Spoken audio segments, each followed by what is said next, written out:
Class 9th के मेरे प्यारे धुरंधरों, क्या हाल चाल है। उम्मीद है सब बढ़िया होंगे।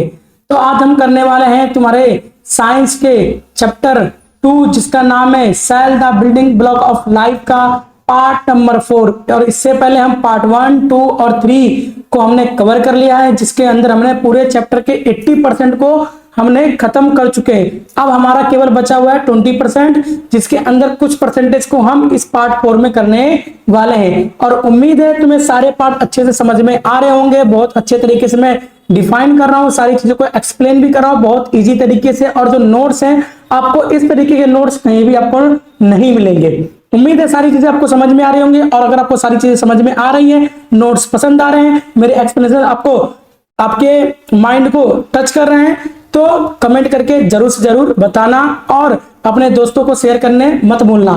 क्योंकि देखो यार, मैं बहुत मेहनत कर रहा हूं तुम्हारे लिए, क्लास 9th के लिए। जो इस साल के लिए तुम्हारे क्लास 9th में सारी चीजें नई नई टॉपिक को ऐड किया गया है, उनको मैं बहुत अच्छे तरीके से, बहुत इजी तरीके से क्लियर करके समझाना चाहता हूं। तो आप बिना किसी देरी के आगे कंप्लीट करते हैं पार्ट नंबर 4 को। तो इसके अंदर हम बात करने वाले हैं तुम्हारे कुछ सेल ऑर्गेनल्स के बारे में, जिसको हिंदी में हम कोशिका अंगक कहते हैं। तो उस कोशिका अंगक के बारे में हम बात करने वाले हैं, जिसके अंदर कुछ टॉपिक को हम कवर करेंगे। जैसे कि इसमें हम कवर करेंगे एंडोप्लाज्मिक रेटिकुलम को कवर करेंगे, फिर उसके बाद हम गोल्जी अपरेटर को कवर करेंगे, माइटोकॉन्ड्रिया को कवर करेंगे, प्लास्टिड को कवर करेंगे, इन लाइसोसोम को कवर करेंगे। इन टॉपिक को हम इसमें कवर करने वाले हैं। तो सबसे पहले हम बात करते हैं, एक आपका टॉपिक है राइबोसोम्स, कि राइबोसोम्स क्या होते हैं। तो राइबोसोम जो होते हैं वो प्रोटीन फैक्ट्रीज होते हैं। ये क्या करते हैं, प्रोटीन बनाते हैं। ठीक है, इससे पहले पार्ट वाले में मैंने आपको डिस्कस किया था राइबोसोम के बारे में। तो थोड़ा सा और डीपली में बात करते हैं राइबोसोम के बारे में। तो राइबोसोम और टाइनी सेल, राइबोसोम क्या होते हैं, बहुत टाइनी सेल होते हैं, structure responsible for the protein synthesis. Simple सा आपको याद करना कि राइबोसोम क्या होते हैं, जो प्रोटीन को सिंथेसाइज करते हैं, सेल के अंदर जो प्रोटीन को बनाते हैं, उनको हम क्या कहते हैं, राइबोसोम कहते हैं। ठीक है, अब इनका लोकेशन देखें तो राइबोसोम में be freely present in cytoplasm. जो राइबोसोम होते हैं वो साइटोप्लाज्म के अंदर फ्रीली होते हैं, कोशिका द्रव्य के अंदर क्या होते हैं, स्वतंत्र रूप से पाए जाते हैं। Attach to the rough endoplasmic reticulum. और जो राइबोसोम है वो किससे अटैच होते हैं, तो राइबोसोम जो अटैच होते हैं वो आपके रफ एंडोप्लाज्मिक रेटिकुलम से क्या होते हैं, अटैच होते हैं। तो यहाँ पे देखो, ये RER है आपका रफ एंडोप्लाज्मिक रेटिकुलम है। इस पे तुम्हें क्या कहते हैं, पर्पल कलर का तुम्हें पॉइंट पॉइंट दिखाई दे रहा होगा। ये सब क्या है, ये सब राइबोसोम है। ये सब क्या है, राइबोसोम है। तो फंक्शन इसका, राइबोसोम का फंक्शन क्या होता है, तो main function make protein need for. ठीक है, जिसको जिसको प्रोटीन की नीड होती है उसके लिए क्या करता है, ये प्रोटीन बनाकर देता है। जैसे कि ग्रोथ के लिए प्रोटीन चाहिए तो प्रोटीन कौन बनाएगा, राइबोसोम बनाएगा। रिपेयर करने के लिए टूट फूट, हमारी बॉडी में टूट फूट जाता है, चीजें चोट वगैरह लग जाती हैं, ठीक है, तो उनको रिपेयर करने के लिए और सेल की एक्टिविटी को परफॉर्म करने के लिए क्या चाहिए होते हैं, protein. Therefore ribosome are called the protein factory of the cell. तो ये याद रखना, प्रोटीन फैक्ट्री किसे कहा जाता है, तो राइबोसोम को कहा जाता है। ठीक है, उम्मीद है आपको राइबोसोम समझ में आ गया होगा। अब उसके बाद हम बात करते हैं सबसे पहले अपने सेल ऑर्गेनल्स की, जिसका नाम है एंडोप्लाज्मिक रेटिकुलम। क्या नाम है इसका, एंडोप्लाज्मिक रेटिकुलम। ये क्या होता है, इसके बारे में देखते हैं। तो ER मतलब हो गया एंडोप्लाज्मिक रेटिकुलम। रेटिकुलम इसको हिंदी में बोलते हैं अंतद्रव्य जालिका। हिंदी में बोलते हैं इसको अंतद्रव्य जालिका। तो देखो बच्चों, मैं हिंदी में भी आपको समझा रहा हूँ, इंग्लिश में भी समझा रहा हूँ। तो जो भी बच्चे हिंदी मीडियम के या इंग्लिश मीडियम के हो, किसी को भी दिक्कत नहीं होने वाला है। ठीक है, तो ER is a large network. ER क्या होता है, एक लार्ज नेटवर्क होता है, एक बड़ा सा नेटवर्क होता है, एक जाल तंत्र होता है। लाइक मेम्ब्रेन सिस्टम, कैसा होता है, मेम्ब्रेन सिस्टम जैसा क्या होता है, उसकी तरह नेटवर्क होता है, separate through out the cytoplasm, जो साइटोप्लाज्म के पूरे अंदर पाया जाता है। तो जो आपका एंडोप्लाज्मिक रेटिकुलम है वो राइबोसोम के अंदर पूरा किस तरीके से पाया जाता है, तो एक नेटवर्क सिस्टम के रूप में पाया जाता है। It is connected to the nuclear membrane. ये किससे कनेक्ट होता है, तो ये न्यूक्लियर मेम्ब्रेन से क्या होता है, कनेक्टेड होता है। न्यूक्लियर मेम्ब्रेन के बारे में हमने पिछले टॉपिक में, पिछले पार्ट में हमने कवर किया था न्यूक्लियस के बारे में। उसमें बहुत अच्छे से मैंने आपको समझाया था। अगर आपको न्यूक्लियर मेम्ब्रेन नहीं समझ में आ रहा तो पिछला वीडियो को एक बार जरूर से जरूर देख लेना। ठीक है। तो जो क्या कहते हैं, जो एंडोप्लाज्मिक रेटिकुलम होता है वो न्यूक्लियर मेम्ब्रेन से क्या होता है, कवर होता है। मैं बता भी देता हूं, ये जैसे कि न्यूक्लियर है, तो न्यूक्लियर का जो सराउंडेड होता है उसको बोलते हैं न्यूक्लियर मेम्ब्रेन बोलते हैं। तो न्यूक्लियर मेम्ब्रेन से आपको दिखाई दे रहा है ये एंडोप्लाज्मिक रेटिकुलम कैसे चिपका हुआ है, आपको येलो ऑरेंज ऑरेंज करके दिखाई दे रहा है, ऑरेंज ऑरेंज दिखाई दे रहा है, ऑरेंज ऑरेंज। ये किससे चिपका हुआ है, तो ये चिपका हुआ है क्या कहते हैं आपका न्यूक्लियर मेम्ब्रेन यानी कि केंद्रक झिल्ली से चिपका हुआ है। ठीक है, अब ईआर के फंक्शन देखते हैं, इसके क्या काम है, ईआर का क्या फंक्शन है। तो ईआर का प्रोटीन सिंथेसाइज, ये ईआर क्या काम करता है, प्रोटीन बनाने में काम आता है। ठीक है, प्रोटीन बनाने के लिए कौन होता है, राइबोसोम होता है। तो राइबोसोम कहां पाया जाता है, मैंने अभी बताया, राइबोसोम पाया जाता है ईआर में पाया जाता है। ठीक है ना, रफ एंडोप्लाज्मिक रेटिकुलम, अब रफ एंडोप्लाज्मिक रेटिकुलम क्या होता है, तो ईआर का ही भाग होता है रफ एंडोप्लाज्मिक रेटिकुलम। तो इसका फंक्शन क्या होता है, एंडोप्लाज्मिक रेटिकुलम का फंक्शन क्या है, प्रोटीन बनाना। क्या बनाना, protein, fat lipid synthesize, protein के अलावा लिपिड भी बनाना। जैसे कि आपने पढ़ा था न्यूक्लियर जो मेम्ब्रेन होता है, जो क्या कहते हैं सेल मेम्ब्रेन होता है, सेल मेम्ब्रेन प्रोटीन और लिपिड का बना होता है। तो ये प्रोटीन और लिपिड कौन सिंथेसाइज करता है, तो यही एंडोप्लाज्मिक रेटिकुलम ही सिंथेसाइज करता है। Transport of material inside the cell, और इसका काम क्या है, जो भी मटेरियल होता है उनको एक जगह से दूसरी जगह पर भेजने का काम कौन करता है, तो ईआर करता है। ये ट्रांसपोर्ट भी करता है, ये क्या करता है, परिवहन का भी काम करता है। जो भी पदार्थ को सेल के अंदर भेजना होता है उनको क्या करता है, भेजने का काम भी करता है। फॉर्मेशन ऑफ सम हार्मोन्स, और इसके अंदर कुछ हार्मोन्स भी बनते हैं। इसके अंदर क्या बनते हैं, कुछ हार्मोन्स भी हमें देखने को मिलते हैं, ये कुछ हार्मोन्स का फॉर्मेशन करता है। तो आपसे पूछेगा एंडोप्लाज्मिक रेटिकुलम का क्या क्या काम है, क्या क्या फंक्शन है, तो आप बताना कि प्रोटीन बनाता है, लिपिड बनाता है और ट्रांसपोर्टेशन भी करता है और कुछ हार्मोन्स को भी ये बनाता है। कौन, एंडोप्लाज्मिक रेटिकुलम। अब आइए टाइप्स ऑफ एंडोप्लाज्मिक रेटिकुलम देखते हैं। तो टाइप्स कितने टाइप्स के होते हैं एंडोप्लाज्मिक रेटिकुलम, तो दो टाइप के, आरईआर और एसईआर।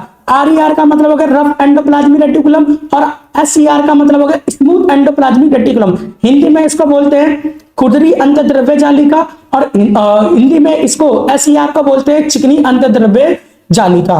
तो देखिए जो आरईआर है वो किसका भाग है, तो आरईआर जो किसका पार्ट है, तो एंडोप्लाज्मिक रेटिकुलम का पार्ट है। अब इसका स्ट्रक्चर देखो, तो सरफेस कंटेंट राइबोसोम, जो आरईआर होता है, जो आरईआर होता है उसके सरफेस पे राइबोसोम्स होते हैं। क्या होते हैं, राइबोसोम। और राइबोसोम का काम क्या होता है, तो राइबोसोम का काम होता है प्रोटीन सिंथेसाइज करना। क्या काम होता है मुन्ना, प्रोटीन को सिंथेसाइज करना। तो ये प्रोटीन बनाता है। तो समझ में आ गया, मैंने अभी फंक्शंस में बताया था ईआर का फंक्शन क्या होता है, प्रोटीन सिंथेसाइज करता है। लेकिन ईआर का कौन सा भाग, ईआर का कौन सा भाग प्रोटीन बनाता है, तो आरईआर बनाता है। अब आरईआर क्यों बनाता है, क्योंकि आरईआर के बॉडी के ऊपर, उसके सरफेस के ऊपर, उसके सतह के ऊपर राइबोसोम पाए जाते हैं। और राइबोसोम का काम क्या होता है, तो राइबोसोम का काम होता है क्या, प्रोटीन को सिंथेसाइज करना। Appears rough and under microscope, जब इसको माइक्रोस्कोप के अंदर देखेंगे तो ये रफ दिखाई देगा, खुदरा खुदरा दिखाई देगा। कैसा दिखाई देगा, रफ रफ दिखाई देगा। अब बात करते हैं स्मूथ एंडोप्लाज्मिक रेटिकुलम एसईआर की, तो नो राइबोसोम प्रेजेंट, इस पे कुछ भी राइबोसोम नहीं होता। ये दिख रहा है स्ट्रक्चर, इसके ऊपर कोई भी राइबोसोम नहीं होता। सरफेस लुक स्मूथ, ये सरफेस कैसा दिखाई देता है, बहुत स्मूथ दिखाई देता है। कैसा दिखाई देता है, बहुत स्मूथ दिखाई देता है। इसके फंक्शन देखते हैं एसईआर के फंक्शन, तो सिंथेसाइज लिपिड, लिपिड कौन बनाता है, तो एसईआर बनाता है। लिपिड कौन बनाता है, एसईआर। लेकिन जो प्रोटीन कौन बनाता है, तो आरईआर बनाता है। प्रोटीन कौन बनाता है, आरईआर बनाता है। अब उसका जो एसईआर का अगला काम क्या है, स्टोरेज ऑफ फैट, ये फैट को स्टोर करता है, भंडारण का काम करता है। ये वसा को क्या करता है, भंडारित करता है। लेकिन ये क्या करता है, जो आरईआर है वो प्रोटीन को ट्रांसपोर्ट भी करता है, प्रोटीन बनाता भी है, प्रोटीन को भेजता भी है। ठीक है, कोशिका के अंदर, साइटोप्लाज्म के अंदर जो भी सेल ऑर्गेनल्स है जिनको चाहिए होता है उनको ये क्या करता है, प्रोवाइड भी करवाता है। अब उसके बाद हार्मोन सिंथेसाइज, ये क्या करता है, हार्मोन को सिंथेसाइज करता है। ये क्या करता है, हार्मोन को सिंथेसाइज करता है। प्रोटीन सिक्रेशन, ये प्रोटीन को भी सिक्रेट करता है। ये कहां पर पाया जाता है, तो ग्लैंड सेल में पाया जाता है और पैनक्रिएटिक सेल में पाया जाता है। फाउंड मोर इन, किसमें ज्यादा पाया जाता है, आरईआर। आरईआर सबसे ज्यादा पाया जाता है किसमें, ग्लैंड्स में पाया जाता है, ग्लैंड सेल में पाया जाता है और पैनक्रिएटिक सेल में पाया जाता है। ठीक है, तो उम्मीद है आपको राइबोसोम समझ में आ गया होगा और एंडोप्लाज्मिक समझ में आ गया होगा और इसके पार्ट्स भी आपको समझ में आ गए होंगे। अब इसमें डिफरेंस देख लेते हैं। तो राइबोसोम किस में प्रेजेंट होता है, तो आरईआर में प्रेजेंट होता है, लेकिन एसईआर में एब्सेंट होता है। अपीयरेंस इसका कहां पर, इसका अपीयरेंस कैसा हो, काफी रफ होता है। इसका देखने में कैसा होता है, ये रफ होता है। ये कैसा होता है, स्मूथ होता है। इसका मेन फंक्शन क्या होता है, प्रोटीन बनाना, ट्रांसपोर्ट करना और सिक्रेशन करना। लेकिन इसका मेन काम होता है लिपिड को बनाना, स्टोरेज करना और हार्मोन को सिंथेसाइज करना। और ये कहां पाया जाता है, तो ग्लैंड सेल में पाया जाता है और पैनक्रियाटिक सेल में पाया जाता है। लेकिन जो स्मूथ एंडोप्लाज्मिक रेटिकुलम है वो लीवर सेल में पाया जाता है, स्टेरॉइड हार्मोन में पाया जाता है और प्रोड्यूसिंग सेल में ये पाया जाता है। तो इसके आप डिफरेंस को भी याद कर लेना। तो चलते हैं आगे। आगे हम बात करते हैं गोल्जी ऑपरेटर्स की। अगला सारा ऑर्गेनल्स क्या है हमारे पास, गोल्जी ऑपरेटर्स, जिसको हिंदी में हम क्या कहते हैं, इसको हिंदी में हम गोल्जी उपकरण कहते हैं। क्या कहते हैं बच्चा, इसको हिंदी में गोल्जी उपकरण कहते हैं। तो सबसे पहले ये ध्यान रखो, जो गोल्जी ऑपरेटर था इसकी खोज किसने की थी, कैमिलो गोल्जी ने की थी। किसने की थी, साइंटिस्ट थे जिनका नाम था कैमिलो गोल्जी, और इन्हीं के नाम पर क्या पड़ गया था, गोल्जी ऑपरेटर नाम पड़ा था। ठीक है, कैमिलो गोल्जी ने इसकी क्या की थी, डिस्कवरी की थी। तो देखिए गोल्जी ऑपरेटर क्या होता है, Golgi operator is a made of stack of plated sac like structure. तो जो गोल्जी ऑपरेटर होता है वो स्टैक ऑफ फ्लैटेंड, ये दिखाई दे रहा है, ये स्टैक ऑफ फ्लैटेंड है, ऐसे ऐसे करके दिखाई दे रहा है आपको। इस तरीके से ये क्या बना हुआ है, इस तरीके से क्या है, ये बना हुआ है इस तरीके से। ठीक है, ये स्लैकिक फ्लैटेड है, ये क्या है, स्लैकिक फ्लैटेड है, ऐसे करके बना हुआ ना, ऐसे करके एक के ऊपर एक, एक के ऊपर एक, एक के ऊपर एक, एक के ऊपर एक, ऐसे करके ये बना हुआ है ना, एक के ऊपर एक।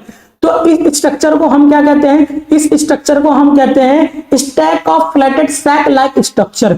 इसको क्या बोलते हैं, सैक लाइक स्ट्रक्चर कहते हैं, जिसको सिस्टर्न भी कहते हैं। क्या कहते हैं, इसको सिस्टर्न कहते हैं। इसको हम क्या कहते हैं, सिस्टर्न कहते हैं। इससे एक के ऊपर एक, एक के ऊपर एक, एक के ऊपर एक लगा होता है, तो उसको हम क्या बोलते हैं, सिस्टर्न कहते हैं। ठीक है, तो जो गोल्जी ऑपरेटर होता है किसका बना, stack of flattened sac like structure होता है। किसका होता है, फ्लैट लाइक स्ट्रक्चर होता है। ठीक है, इसके फंक्शंस की बात करते हैं तो इसके function ER, endoplasmic reticulum.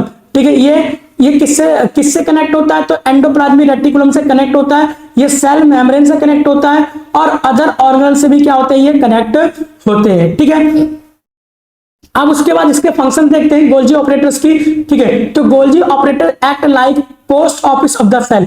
Post office of the cell किसे कहा जाता है, तो post office of the cell Golgi apparatus को कहा जाता है, क्योंकि ये मॉडिफाई प्रोटीन और लिपिड और प्रोटीन को ये क्या करता है, मॉडिफाई करता है, उसमें परिवर्तन करता है। क्या करता है, उसमें परिवर्तन करता है, स्टोरिंग मटेरियल, और ये मटेरियल को स्टोर भी करता है। तो इसका पहला फंक्शन क्या याद रखेंगे, मॉडिफाई प्रोटीन, प्रोटीन को मॉडिफाई करता है। मान लीजिए आर ने प्रोटीन बनाया, उस प्रोटीन में कुछ चीजें ऐड करनी है, उसको नया बनाना है, उसको मॉडिफाई करना है। जैसे गाड़ी वगैरह क्या होता है, खरीद के लेकर उसको मॉडिफाई करवाते हैं, नई नई चीजें लगाते हैं। तो अगर प्रोटीन के अंदर कुछ नए नए चीजें ऐड करनी है तो वो ऐड कौन करता है, तो गोल्जी ऑपरेटर ऐड करता है। कौन ऐड करता है, गोल्जी ऑपरेटर ऐड करता है। स्टोरिंग मटेरियल, और इसका काम क्या होता है, ये मटेरियल को स्टोर करता है। पैकेजिंग सब्सटेंस, जो भी सेल ऑर्गेनल्स में जो भी चीजें बनती है उनको पैक करने का काम कौन करता है, तो गोल्जी ऑपरेटर ही काम करता है। ये पैकेजिंग का करता है चीजों को, जैसे कि फैट हो गया, प्रोटीन हो गया, और भी कुछ चीजें बन रही है तो उनको पैक करता है। ये क्या करता है, पैक करता है। ट्रांसपोर्ट थ्रू वेसिकल्स, और ये वेसिकल्स के थ्रू क्या करता है, ट्रांसपोर्ट करता है। इसको वेसिकल में भरता है, किसमें भरता है, वेसिकल में भरता है, और वेसिकल में भर के क्या करता है, ये ट्रांसपोर्ट करता है। पैक करने के बाद वेसिकल में भरता है, और वेसिकल में क्या करता है, ये ट्रांसपोर्ट भी कर देता है। सिक्रेशन ऑफ मटेरियल, ये कुछ मटेरियल को सिक्रेट करता है, जैसे कि लाइसोसोम को बनाता है। लाइसोसोम क्या है, एक हमारा सेल ऑर्गेनल्स है, सेल के अंदर पाया जाना ऑर्गेनल्स है, लेकिन एक सेल ऑर्गेनल्स दूसरे सेल ऑर्गेनल्स को बनाता है, जिसका नाम है गोल्जी ऑपरेटर्स। और गोल्जी ऑपरेटर्स किसको बनाता है, तो लाइसोसोम को बनाता है। किसको बनाता है मुन्ना, लाइसोसोम को कौन बनाता है, तो गोल्जी ऑपरेटर्स ही बनाता है। अब मैंने आपको बताया कि ये क्या करता है, वेसिकल्स में, ठीक ना, ये पुटिकाओं में चीजों को भरकर क्या करता है, ट्रांसपोर्ट करता है। ये पुटिकाओं में चीजों को भरकर क्या कर देता है, ट्रांसपोर्ट करता है। तो वेसिकल्स क्या होता है वो देख लो एक बार। तो स्मॉल सैक, सैक मतलब समझ लो बोरा, बोरी होती है ना, बोरी समझते हो ना, जिसमें हम चीजों को रखते हैं। तो ये एक तरीके से छोटी सी बोरी है, use for transport of substance, जिसका इस्तेमाल किस लिए किया जाता है, सब्सटेंस को, पदार्थों को, चीजों को ट्रांसपोर्ट करने के लिए इसका इस्तेमाल किया जाता है। ठीक है, तो समझ में आ गया होगा कि जो गोल्जी ऑपरेटर्स होता है वो कैसा स्ट्रक्चर होता है, तो स्टैक ऑफ फ्लैटेंड स्ट्रक्चर होता है, और ये ईआर से कनेक्ट होता है, सेल मेम्ब्रेन से कनेक्ट होता है और अदर ऑर्गन से कनेक्ट होता है। इसके फंक्शंस मैंने बताया, मॉडिफाइंग करता है, स्टोरिंग करता है, पैकेजिंग करता है, ट्रांसपोर्ट करता है, सिक्रेशन करता है और लाइसोसोम को ये बनाता भी है। और इससे पहले मैंने आपको बताया कि एक जो साइंटिस्ट है जिसने इनकी खोज की थी, गोल्जी ऑपरेटर की खोज थी, जिसका नाम था कैमिलो गोल्जी, इटालियन साइंटिस्ट है, first observe Golgi apparatus in 1898 name is honour. और जो गोल्जी ऑपरेटर है, गोल्जी ऑपरेटर किसके नाम पर दिया गया? तो कैमिलो गोल्जी के नाम पर दिया गया, इनको सम्मान देने के लिए। तो उम्मीद है आपको गोल्जी ऑपरेटर समझ में आ गया होगा। अगर कुछ चीजें नहीं समझ में आ रही है तो कमेंट करके बताना, मैं उनको और अच्छे तरीके से नेक्स्ट पार्ट में क्लियर भी कर दूंगा, ठीक है। लेकिन मैं अपनी तरफ से पूरा 100% आपको दे रहा हूं कि 100% आपको समझ में आ जाए। अब बात करते हैं अगले सेल ऑर्गेनल्स की, जिसका नाम है लाइसोसोम। तो अभी तक आपने राइबोसोम पढ़ लिया, क्या पढ़ लिया? राइबोसोम पढ़ लिया। अब आपने ईआर पढ़ लिया, एंडोप्लाज्मिक रेटिकुलम पढ़ लिया, आपने गोल्जी ऑपरेटर पढ़ लिया, यानी कि आपने 4 टोटल सेल ऑर्गेनल्स को खत्म कर चुके, 3 सेल ऑर्गेनल्स को खत्म कर चुके हो। अब हम करने वाले हैं चौथा सेल ऑर्गेनल्स है, जिसका नाम क्या है मुन्ना? लाइसोसोम। क्या नाम है? Lysosome.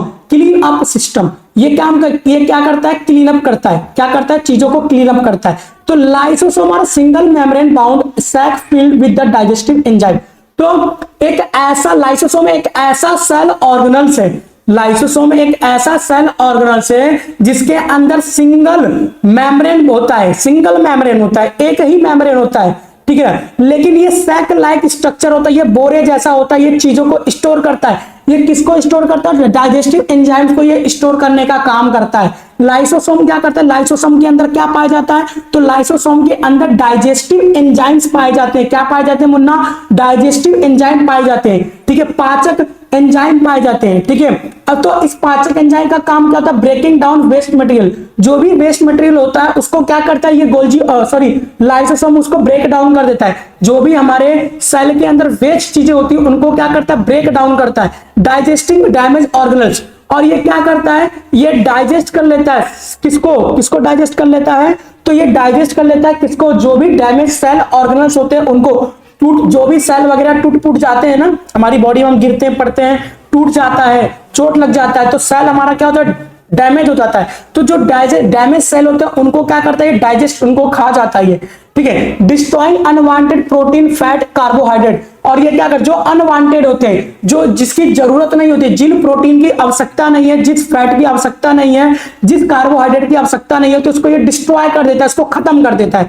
Keep cell clean and health. ये क्या करता है? क्लीन करने का काम करता है, हमारे सेल को क्लीन करने का काम करते हैं। द ब्रोकन मटेरियल में be refuse by the cell. और फिर जो भी ब्रोकन मटेरियल होता है उसको क्या कर दिया जाता है? इसको रिफ्यूज कर दिया जाता है। अब उसके बाद जो लाइसोसोम होता है, लाइसोसोम को हम कहते हैं suicide bag of the cell. Suicide bag of the cell lysosome को क्यों कहा जाता है? लाइसोसोम को suicide bag of the cell क्यों कहा जाता है? क्योंकि इफ लाइसोसोम बर्स्ट, अगर लाइसोसोम क्या हो जाता है? बर्स्ट हो जाता है, their enzyme may digest the whole cell. अगर लाइसोसोम क्या हो गया? फूट गया। लाइसोसोम क्या होता है? तो लाइसोसोम के अंदर डाइजेस्टिव एंजाइम होते हैं, बहुत पावरफुल डाइजेस्टिव एंजाइम होता है। अब गलती से क्या हो गया? लाइसोसोम फूट गया। तो लाइसोसोम जब फूट जाएगा ना, तो इसका सारा एंजाइम बाहर निकल जाएगा और पूरे के पूरे सेल को क्या जाएगा? डाइजेस्ट कर जाएगा। इसलिए इसे suicide bag of the cell कहते हैं। इसको हम क्या कहते हैं? आत्मघाती थैली कहते हैं। इसको हम हिंदी में क्या कहते हैं? ठीक है, कोशिका की आत्मघाती थैली किसे कहा जाता है? तो लाइसोसोम को कहा जाता है, क्योंकि इसके अंदर पाचक रस होते हैं। और जब ये लाइसोसोम फूटता है तो इसके पाचक रस क्या करते हैं? पूरे के पूरे इसको खा जाते हैं, पूरे के पूरे आपके सेल को खा जाते हैं। इसे suicide bag of the cell भी कहा जाता है। लाइसोसोम बस्ट, देखो लाइसोसोम बस्ट हो गया, लाइसोसोम क्या हो गया? बस सेल में भी डाइजेस्ट, और ये सेल को क्या करेगा? खा लेगा, ठीक है। एक्स्ट्रा फैक्ट देखते हैं ह्यूमन स्पर्म के बारे में, ठीक है। ह्यूमन के स्पर्म के बारे में बात करते हैं तो human sperm contain lysosome enzymes. Human के स्पर्म्स में क्या होते हैं? लाइसोसोमल एंजाइम होते हैं, लाइसोसोमल एंजाइम होते हैं। This enzyme help break the outer layer of the egg during fertilization. तो एग के आउटर लेयर को एग के आउटर लेयर को ब्रेक डाउन कौन करता है? स्पर्म करता है। तो स्पर्म में ब्रेक डाउन करने का काम कौन करता है? तो लाइसोसोमल करता है। कौन करता है? लाइसोसोमल एंजाइम करता है। तो ये याद रखना कि जब फर्टिलाइजेशन होता है, जब स्पर्म क्या करता है? एग को पेनिट्रेट करता है और एग को क्या करता है वो, ठीक है, उसके आउटर लेयर को ब्रेक करता है। तो ब्रेक करता कौन है? तो लाइसोसोमल एंजाइम करता है, ठीक है। Golgi apparatus package and see material like post office while lysosome clean and cycle waste keeping the cell healthy and the functional. तो ये क्या करता है? सेल को हेल्थी रखता है। ये चीज जो सेल के अंदर जो भी खराब चीजें होती है उनको क्या करता है? डाइजेस्ट करके क्लीन कर देता है। कौन? लाइसोसोम। तो उम्मीद है आपको गोल्जी ऑपरेटर और लाइसोसोम भी समझ में आ गया होगा, ठीक है। अब हम अगला बात करते हैं, अगली बात करते हैं। तो अगला जो है हमारा, वो है हमारा माइटोकॉन्ड्रिया। कौन सा है अगला हमारा मुन्ना? माइटोकॉन्ड्रिया। तो माइटोकॉन्ड्रिया क्या होता है? तो powerhouse of the cell होता है। माइटोकॉन्ड्रिया क्या होता है? तो powerhouse of the cell कहा जाता है। किसको? माइटोकॉन्ड्रिया को powerhouse of the cell कहा जाता है, ठीक है। सेल कोशिका का बिजली घर किसे कहा जाता है? तो माइटोकॉन्ड्रिया को कहा जाता है। अब बात करते हैं माइटोकॉन्ड्रिया क्या होता है। तो mitochondria are the cell organelles. Mitochondria क्या होता है? एक प्रकार का सेल ऑर्गेनल्स होता है that produce energy for the cell. तो सेल को एनर्जी कहां से मिलती है? तो सेल को एनर्जी माइटोकॉन्ड्रिया से मिलती है। तो माइटोकॉन्ड्रिया क्या होता है? एक सेल ऑर्गेनल होता है, एक कोशिका अंगक होता है जो क्या करता है? ऊर्जा देता है। सेल को ऊर्जा देता है। सेल को मुन्ना क्या करता है? ऊर्जा देता है। They are called powerhouse of the cell. इसलिए सेल को क्या कहा जाता है? सेल का powerhouse of the cell कहा जाता है, ठीक है ना। इसे माइटोकॉन्ड्रिया को powerhouse of the cell कहा जाता है। अब बात करते हैं स्ट्रक्चर ऑफ माइटोकॉन्ड्रिया। तो माइटोकॉन्ड्रिया आउटर मेम्ब्रेन और इनर मेम्ब्रेन। तो माइटोकॉन्ड्रिया में दो मेम्ब्रेन होते हैं। आपको ये दिखाई दे रहा है, ठीक है। आपको ये बाहर दिखाई दे रहा है, ये जो मैं दिखा रहा हूं आपको, ठीक है। ये जो कर्सर जहां पे जा रहा है, ये किनारे किनारे, ये आउटर मेम्ब्रेन है। ये कैसा मेम्ब्रेन है? ये आउटर मेम्ब्रेन है, ठीक है। ये जो है ये क्या है? आउटर मेम्ब्रेन है। ये देखो यहाँ पे लिखा है ना, ये क्या है? आपका आउटर मेम्ब्रेन है। ये वाला जो पार्ट है ये क्या है? Outer membrane. और जो ये आपको सिस्टम जैसे टेढ़ा मेढ़ा दिखाई दे रहा है ना, ये टेढ़ा मेढ़ा, ये क्या है? इनर मेम्ब्रेन है। ये कैसा है? Inner membrane. तो आपसे इसका आउटर मेम्ब्रेन और इनर मेम्ब्रेन के बारे में पूछे तो आप बता सकते हो कि स्मूथ एंड पोरस जो आउटर मेम्ब्रेन होता है, जो बाहर वाला मेम्ब्रेन होता है, बाहर वाला ये कैसा होता है? स्मूथ, चिकना होता है। और पोरस, इसमें छेद होते हैं। इसमें क्या होते हैं? पोरस यानी कि छेद पाए जाते हैं माइटोकॉन्ड्रिया के अंदर। माइटोकॉन्ड्रिया के बाहरी परत में क्या पाए जाते हैं? छेद पाए जाते हैं, ठीक है ना। तो स्मूथ एंड पोरस होता है कवर द ऑर्गेनल्स। और ये क्या करता है? जो सेल ऑर्गेनल्स है उसको कवर करता है। जो माइटोकॉन्ड्रिया के अंदर जो ऑर्गेनल्स है उसको क्या करता है? कवर करता है। लेकिन इनर वाले की बात करते हैं तो ये आपको इनर वाला दिखाई दे रहा है। इनर वाला ये कौन सा है? ये इनर वाला है, ठीक है। ये इनर वाला है। तो फोल्डेड इनवर्ट टू फॉर्म, ये फोल्ड है। इनर वाला कैसा होता है? फोल्डेड होता है। तो आपसे पूछे कि जो माइटोकॉन्ड्रिया कितने लेयर का होता है? दो लेयर का होता है। एक आउटर होता है, एक इनर होता है। जो आउटर वाला तो स्मूथ होता है, पोरस होता है, ठीक है। और जो इनर वाला होता है वो कैसा होता है? फोल्डेड होता है, सिस्टर्न होता है। कैसा होता है? सिस्टर्न होता है। ये सिस्टर फोल्डेड होता है। क्या होता है? सिस्टर्न फोल्डेड होता है। क्रिस्टी के नाम से भी जानते हैं। तो इस फंक्शन ऑफ क्रिस्टी, ये जो क्रिस्टी है ये क्या है बेटा? ये जो क्रिस्टी है, ये जो ऐसे वलयकार बना हुआ है, ये ऐसे जो बना हुआ है, ऐसे बना हुआ है, इसका क्या काम है? तो function of cristae increase the surface area. ये क्या करता है? सरफेस एरिया को बढ़ा देता है। ये क्या करता है? सरफेस एरिया को बढ़ाता है। तो क्रिस्टी का क्या काम है? इसका जो फोल्डेड है, इसका क्या काम है? तो ये सरफेस एरिया को बढ़ाता है, help in the energy production. और एनर्जी के प्रोडक्शन में क्या करता है? ये मदद करता है। एनर्जी के प्रोडक्शन में क्या करता है? ये मदद करता है। तो आपको समझ में आ गया होगा, जो इनर वाला होता है फोल्डेड होता है और ये क्या करता है? सरफेस एरिया को बढ़ा देता है, सतही क्षेत्रफल को बढ़ा देता है ताकि एनर्जी ज्यादा से ज्यादा प्रोड्यूस हो। एनर्जी क्या हो? ज्यादा से ज्यादा प्रोड्यूस हो, ठीक है। अब इसके बाद इसके अदर पार्ट की बात करते हैं। तो इसके पास अपना खुद का डीएनए होता है। Mitochondria content on DNA. तो आपका याद रखना, माइटोकॉन्ड्रिया के पास अपना खुद का क्या होता है? डीएनए होता है। माइटोकॉन्ड्रिया के पास अपना खुद का डीएनए होता है, अपना खुद का जेनेटिक इंफॉर्मेशन होता है। राइबोसोम इसके पास खुद का होता है, हेल्प मेकिंग सम प्रोटीन। तो जो माइटोकॉन्ड्रिया इसके पास अपना खुद का क्या होता है? राइबोसोम होता है। ये खुद का प्रोटीन बनाता है। अगर आर ई आर इसका प्रोटीन को पूरा नहीं कर पाता ये, तो क्या करता है, पूरी ये अपना खुद का प्रोटीन बना लेता है, क्योंकि इसके पास खुद का क्या होता है, राइबोसोम होता है। और राइबोसोम कहां पाया जाता है, जो इसके इनर मेम्ब्रेन में पाया जाता है। कहां पाया जाता है, इनर मेम्ब्रेन में। और inter membrane space, space between outer and the inner membrane, आपको दिखाई दे रहा है आउटर और इनर में क्या, कितना ज्यादा स्पेस है, क्या है, इनर है, इनर और आउटर में काफी ज्यादा स्पेस होते हैं। तो इसमें 2 पॉइंट याद रखना, इसका अपना खुद का डीएनए होता है, खुद का क्या होता है, इसका अपना राइबोसोम्स होते हैं, जो क्या करता है, प्रोटीन सिंथेसाइज करते हैं। अब बात करते हैं इसके फंक्शंस की। इसका फंक्शंस क्या होता है, तो इसका फंक्शन सेलुलर रेस्पिरेशन, जो सेलुलर रेस्पिरेशन होते हैं, जो सेल के अंदर रेस्पिरेशन होते हैं, उसको क्या करता है, परफॉर्म करता है। जो कोशिकीय श्वसन होता है, इसको क्या करता है, परफॉर्म करता है। ये एनर्जी को प्रोड्यूस करता है। ब्रेकिंग डाउन ग्लूकोज, और इसका काम क्या है, ग्लूकोज को ब्रेक डाउन करता है। ग्लूकोज को ये क्या करता है, ब्रेक डाउन करता है। ये ग्लूकोज को क्या करता है, ब्रेक डाउन करता है। तो फंक्शन इसका काम क्या है, सेलुलर रेस्पिरेशन, सेल के अंदर होने वाले रेस्पिरेशन को ये क्या करता है, परफॉर्म करता है। और ग्लूकोज को ये क्या करता है, ब्रेक डाउन करता है और रिलीविंग एनर्जी, और ये एनर्जी देता है। और एनर्जी देता है इसलिए इसे powerhouse of the cell भी कहा जाता है। एनर्जी इज स्टोर एटीपी, जो ये एनर्जी होता है, कुछ एनर्जी ये दे देता है। ये क्या करता है, हमारी बॉडी को कुछ एनर्जी दे देता है, लेकिन कुछ एनर्जी को क्या करता है, ये स्टोर करके रखता है। तो स्टोर किसमें करता है, एनर्जी को एटीपी में, एंडोसाइन ट्राइफॉस्फेट। एंड एटीपी का फुल फॉर्म क्या होता है, एंडोसाइन ट्राइफॉस्फेट होता है। तो आपसे पूछे माइटोकॉन्ड्रिया का जो एनर्जी होता है वो कहां पर स्टोर होता है, तो वो एटीपी में पाया जाता है। एटीपी में क्या होता है, स्टोर हो जाए, इसलिए एटीपी को energy currency of the cell कहा जाता है। इसे क्या कहा जाता है, energy currency of the cell. जो एनर्जी हमारी बॉडी को चाहिए होता है वो तो एनर्जी दे देता है, लेकिन कुछ जो एनर्जी बच जाती है उसको स्टोर करता है माइटोकॉन्ड्रिया। माइटोकॉन्ड्रिया क्या करता है, उसको भंडारित करता है, उसको स्टोर करता है। और ये स्टोर करके किसमें रखता है, तो एटीपी में रखता है। और एटीपी क्या होता है, एंडोसाइन ट्राइफॉस्फेट होता है। और एटीपी को क्या कहा जाता है, तो energy currency of the cell कहा जाता है। Energy currency of the cell किसे कहा जाता है, एटीपी को। जो एनर्जी बन जाती है एटीपी में क्या करते हैं, इसको ये स्टोर करके रखता है।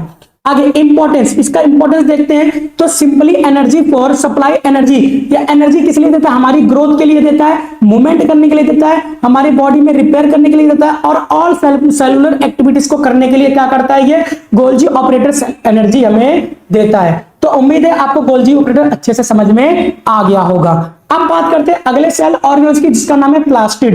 क्या नाम है उनका, plastid. Food factory of the plant. ये प्लास्टिड जो होता है केवल किस में पाया जाता है, तो ये प्लांट सेल में पाया जाता है। किसमें पाया जाता है, प्लांट सेल में पाया जाता है। इसको food factory of the plant कहा जाता है। इसे क्या कहा जाता है, food factory of the plant कहा जाता है। तो इसकी डेफिनेशन देखते हैं। तो plastid are special organelles. Plastid क्या होता है, एक ऐसा स्पेशल ऑर्गेनल्स होता है, एक ऐसा स्पेशल विशेष कोशिका अंगक होता है जो केवल पादप कोशिका में पाई जाती है, प्लांट सेल में पाया जाता है। तो plastid only found in plant cell.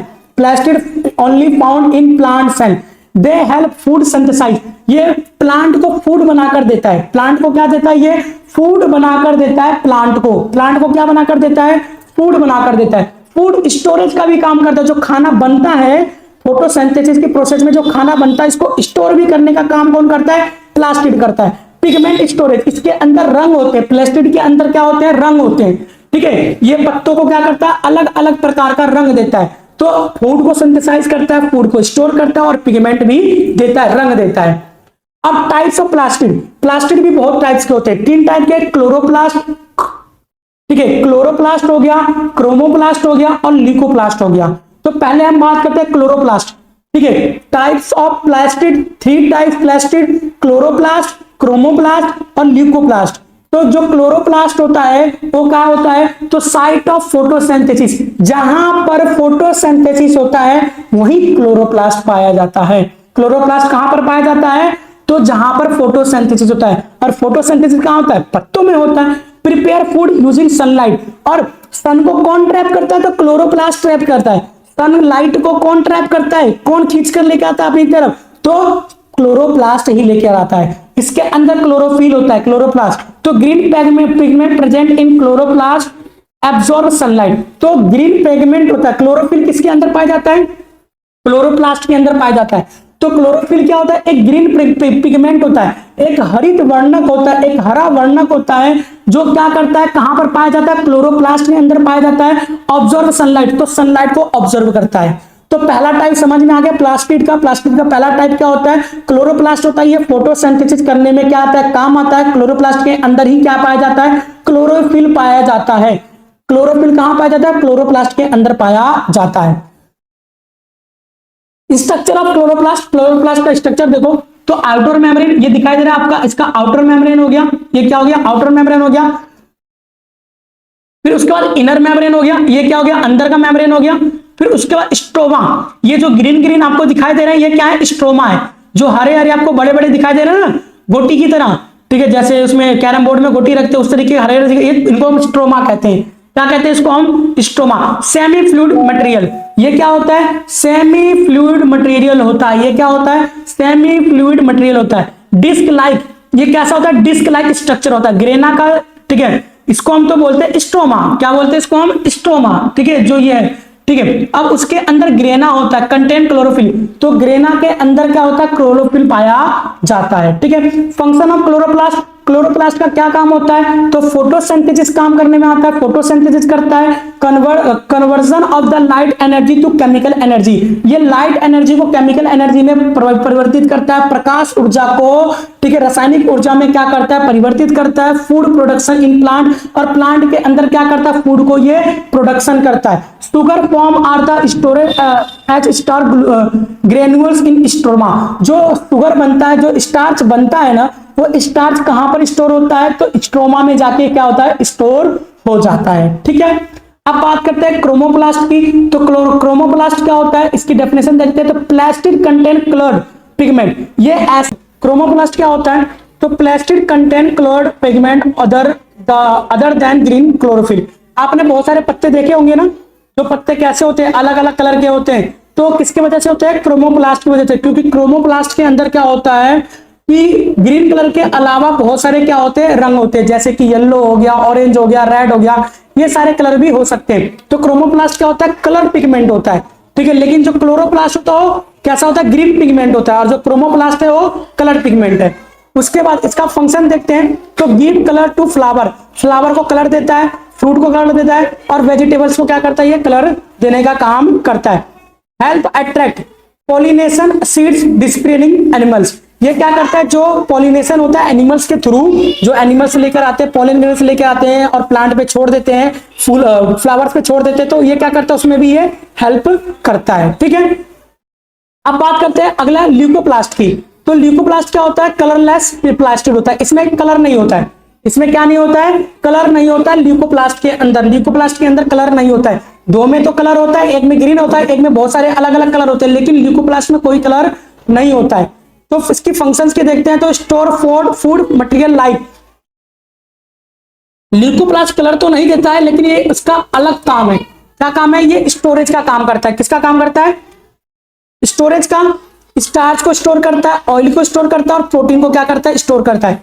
किसमें पाया जाता है, तो पोटैटोस में पाया जाता है, तारों में पाया जाता है, और सीड्स में ये पाए जाते हैं, ठीक है। तो उम्मीद है आपको प्लास्टिड समझ में आ गया होगा।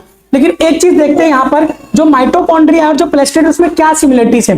तो दोनों के पास क्या होते हैं, अपने अपने डीएनए होते हैं, दोनों के पास अपने अपने राइबोसोम्स होते हैं, दोनों के पास अपने डीएनए होते हैं, दोनों के पास अपने राइबोसोम होते हैं। Therefore they can make some their own protein, इसलिए खुद अपना प्रोटीन बना सकते हैं।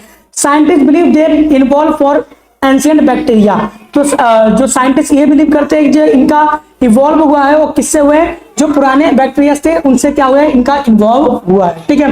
तो उम्मीद है ये सारी चीज तुम्हें समझ में आ गई होगी, ठीक है। हमने यहाँ पर तुम्हारे कितने करीबन छह सात हमने सेल ऑर्गन्स को कंप्लीट कर लिया है, और बाकी के जो सेल ऑर्गन्स है उसको हम नेक्स्ट पार्ट में हम देखेंगे। तो नेक्स्ट पार्ट के लिए कमेंट कर देना नेक्स्ट पार्ट, तो मैं बहुत जल्दी लेकर आ जाऊंगा। और बाकी आपके 4 पार्ट अपलोड हो चुके हैं, चारों पार्ट को देखकर अच्छे तरीके से अपने 80-90% चैप्टर को कंप्लीट कर लो। जो 20% बचा हुआ है मैं उसको भी नेक्स्ट पार्ट में इंक्लूड कर दूंगा, और तुम्हारा चैप्टर खत्म कर देंगे। तो मिलते हैं जल्दी से अगले नेक्स्ट पार्ट में।